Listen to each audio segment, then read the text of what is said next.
Hello, my name is Addison McNeil, and today I'm going to be your PTA, and I'm going to show you a few of the hand muscles, and I'm going to palpate a few of them if that's okay with you. All right, so first we're going to do the flexor digitorum profundus, and I'm going to ask if you would put your hand on the table like this, palm up in a supinated position, and now I'm going to palpate your middle phalanx as you bring your DIP, which is your distal interphalangeal. Yep, there you go. Okay, so that's your flexor digitorum profundus.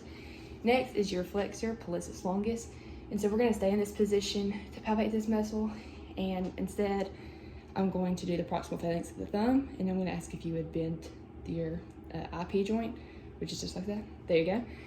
All right, so next we're going to do the extensor indices, and this time I'm going to ask if you put your hand palm down, just like that. Okay, so now I'm going to palpate like this area, and I'm going to ask if you'd have your thumb toward all of them together. Okay, now I'm going to ask if you would move your thumb away from your other fingers. There you go. Okay, that's the extensor indices. Next, we're going to do your first dorsal interossei, and that is going to be, we're going to move your index away from your third finger. So now we're going to do it in the same position, except you're going to move your index finger away from your third finger. There you go. All right, that's your first dorsal interossei. And last but not least is your adductor pollicis.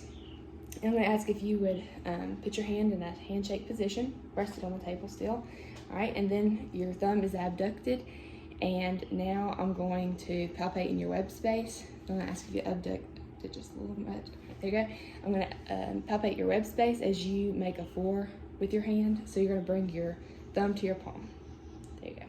All right, so those are all the muscles in the hand that we're going to palpate today. And thank you for being my client. Thank you.